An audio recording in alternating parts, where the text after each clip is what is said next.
And this was one of the only collection of chants that Lord Shiva himself approved of. And that's what makes it extremely powerful.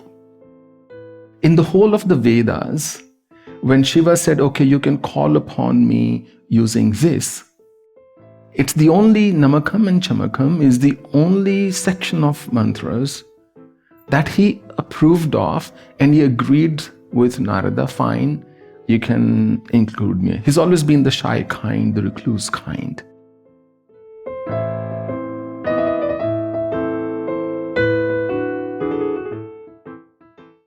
So her question is, can I explain the significance of Sri Rudram, also known as Rudrashtadhyay in north part of India, and why it is so powerful, and maybe the esoteric meaning.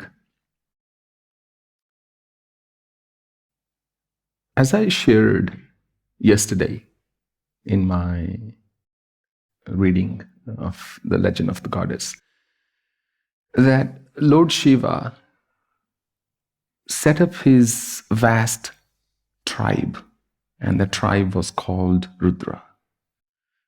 Of the 11 kinds of Rudras, the 11 factions of his tribes, one was called Rudra. Now, if you historically, or if you really look at Vedic literature and you try to go back, you will discover, as I've shared in the past as well, there were the Yakshas, there were the Rakshasas, and there were the Devas, and then there were the Manushyas. Manushyas came a bit later. So Lord Shiva was completely impartial. Lord Vishnu was the cousins of the Devas, and he wanted to support what was going to help humanity or existence forward. But Lord Shiva, on the other hand, said, look, that's not what I want to get into. I don't want to be concerned with presiding or running the show. You tell me whom to slay, I'll do that. Mara काम खत्म किया. दूसरे मुझसे बात करने की आवश्यकता नहीं. But humor aside, the idea of then basically he started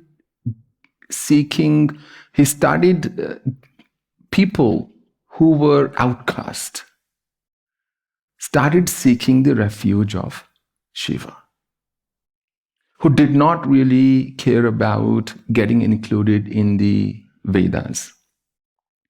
And Vedas at that time, or at the time, were the constitution of Bharatvarsha. So being included in the Vedas was akin to being included in the who's who of this country, which means you had won some kind of an Academy Award or Nobel Prize, and you were in there and you were documented, which means you were somebody significant to this country, this nation. Now, Lord Shiva said, that's not important to me.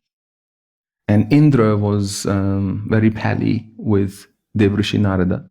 So Narada Muni had a huge role to play in ensuring who gets included in the Vedas. Now, all those people who had been shunned by society saw that here was a Mahatapasvin, a Mahayogi, somebody, a beholder basically of untold power, untold strength, who could move mountains, maybe literally. And that he held so much power, and yet he was completely impartial, unbiased. And he was very easy to please. When you had to go to, for example, Naga Baba, right? My guru. So there were other disciples around who would tell you what you need to take to him. You have to take a special kind of a pan, betel leaf, special kind of a mithai sweets, maybe some money, maybe other things, and that day's newspaper. because he was in the village, so getting a newspaper was hard there. Similarly, for the devas, there was quite a bit of criteria what you needed to have in place before you could get an audience with them. Lord Shiva, on the other hand, said, look, if I'm free and if you need me, I'll hear you out. But if I am in my samadhi, if I'm in my solitude, don't even think about it. And he held that throughout, even today, perhaps. Now, all those people who started getting benefit from Lord Shiva started singing his glories. His fame spread far and wide. He said, you don't know Sanskrit? No problem. I'll give you some other kind. Although he was the original creator of all the mantras, an absolute adept at Sanskrit and all the other languages, Prakrit and other that were predominant at the time. He said, but don't worry. If you don't know Sanskrit, doesn't mean you can't attain the highest good that's there in your consciousness. And he started giving people, for example, Chabar mantras, which disappeared for a while and then were resurrected by Matsendranath and Gorakshnath and that sampradaya, that lineage that came about. So people started singing his glories. Somehow, even though if you read other Vedic meters or chants, some of them are quite complicated. Sri Rudram, on the other hand, is still very straightforward and easy to learn for anybody. I don't think it should take you more than a month to learn. It may take you 6 months or 9 months to perfect the pronunciation of it, and it may take you a lifetime to really feel it, or lifetimes. It doesn't take much long. And this was one of the only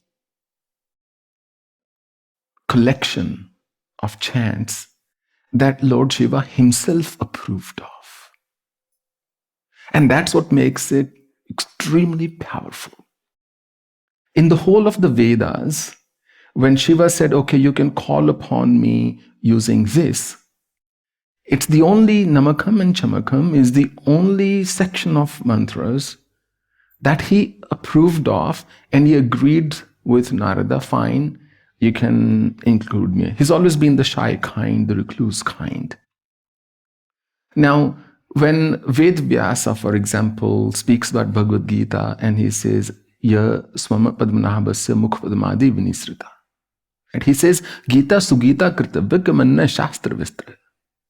Why are you going for other scriptures? What's the need when this has been uttered by none other than Lord Vishnu himself, Padmanabh? Similarly, the same applies to those who derive their energy from Shiva, that there is no need to search for a million other mantras when this has been approved by him alone. And like I explained yesterday, the difference between Namakam and Chamakam. So in Namakam, basically, together they constitute what we called Sri Rudram. You have Nama. Nama means to do naman, to offer your obeisance, to do pranam. That's why it's called Namakam. Namash, namash, namash, right?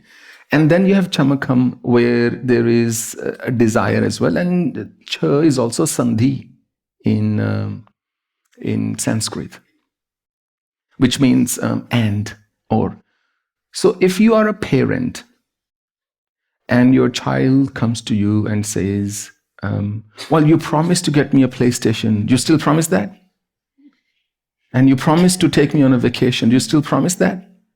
You promised you will do that for me. Does it still hold true? And so on. And you say, okay, yeah. Then the child can hold you to that promise. It's one of the only phalashrutis. Phalashrutis is the reward of doing anything Shruti is to hear, actually, Shravan. When we hear a chant or something, it's called the reward of what you're supposed to get from that is called Phalashruti.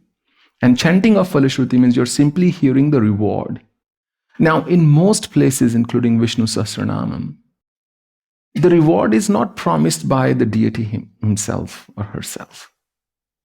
But in Namakam and Chamakam, particularly Chamakam in this case, Lord Shiva has affirmed those promises. He says, fine, put them in there. Right? Maybe he was going,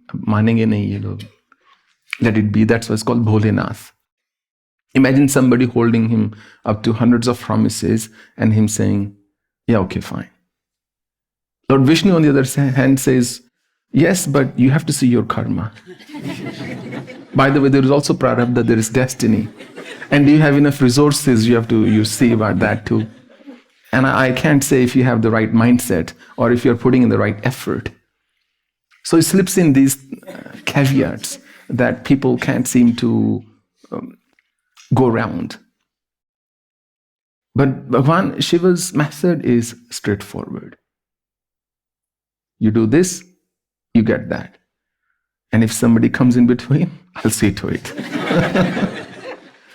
And that's why Rudram chant is so powerful. And I speak from my experience. Because as I shared in my memoir, it was the first chant that I actually learned, the first Vedic chant out of Yajurveda that I actually learned. And then maybe another time we can go into, if need, the shakhas that are there in Vedas, and then you have Shukla Yajurveda, and then you have Krishna Yajurveda. And that's a totally different thing, but broadly, Sri Rudram is the same everywhere. So that's my answer. I'll just add, one of the very few chants, hymns, other than Srimad Bhagavad Gita, Durga Saptashati, and Sri Rudram itself, that has been accepted throughout the country. There is no difference between north and south, or east or west. Its dominance, its validity, its acceptance is universal. The same can't be said about many other scriptures at all.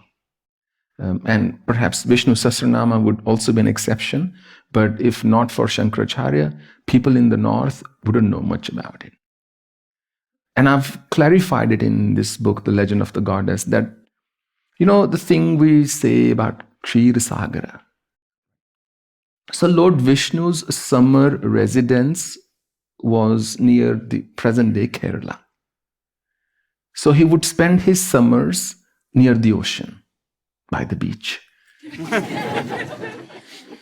And somehow, as time progressed, people said, oh, he lives in the ocean, and so on. Maybe there is some esoteric meaning to that, and I don't mean to ever negate our scriptures, but that was his summer residence. So his worship remained predominantly in the south for the longest while. And his Vaikuntha was his winter residence.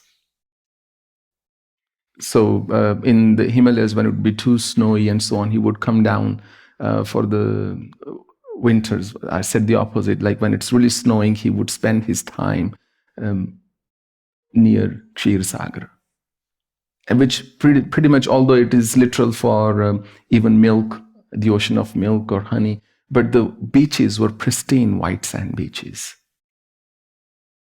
And I've covered some of that in the book, by the way. So that's my answer. I hope that answered.